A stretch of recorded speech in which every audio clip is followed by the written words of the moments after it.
In this video, I'm going to show you how you can add apps in Slack. If you find this video helpful, I'll kindly request that you support me by liking the video and also by subscribing to this channel. Alright, to add apps, go ahead and click on Add Apps here.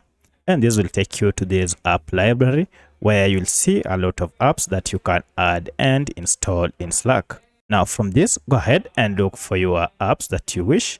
You can also look between workflow and apps or channel templates. So for my case, I want apps, and I'll go ahead and see the recommended apps here. So here you can see all the apps that are available for installation.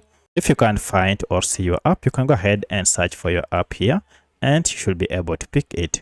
Once you have found it, now go ahead and install it by just clicking on install, and then go ahead and click on add to Slack, and then allow to begin the installation process.